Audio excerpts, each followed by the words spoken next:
In today's video, I'm going to teach you how to fix SteamVR error 451. This error often points to a compatibility or connection hiccup between SteamVR, your graphics system, and your headset. We'll walk through a clean sequence of fixes, starting with Windows settings, then SteamVR, your GPU drivers, your network, and finally, a direct cable fallback. Follow along in order for the best results. Begin in Windows. Open Settings, go to System, then Display, scroll down to Graphics, and open Change Default Graphics Settings. Here, toggle Hardware Accelerated GPU Scheduling, also known as HAGS, to off. HAGS can sometimes interfere with VR runtimes and compositor timing, so turning it off removes a frequent source of stutters and connection failures. Once you've switched it off, restart your PC. The restart is important because this setting only takes full effect after a reboot. Next, open Steam and head to your library.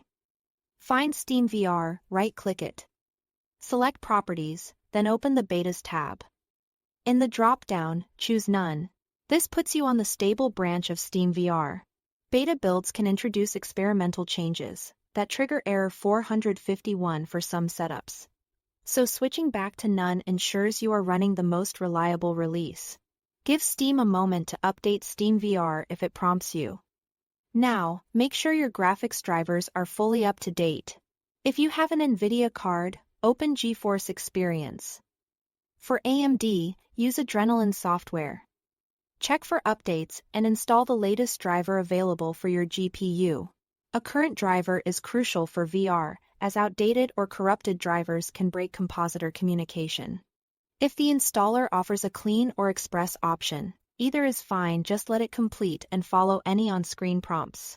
If you are using Steam Link or a wireless connection, verify your network. Ensure both your PC and your headset are on the same network. Ideally, a 5GHz Wi-Fi band, or even better, Ethernet for the PC.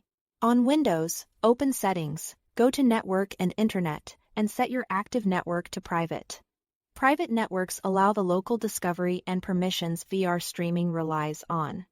Avoid guest networks or mixed 2.4 by 5 GHz SSIDs if possible, as they can cause inconsistent latency. If wireless still struggles, test a direct USB 3.0 connection. Use a high-quality USB 3.0 cable to connect your headset straight to the PC, preferably into a blue USB 3 port on the motherboard or a powered hub. A cable removes Wi-Fi variables and helps confirm whether the issue is network-related. That's it. Thanks for watching.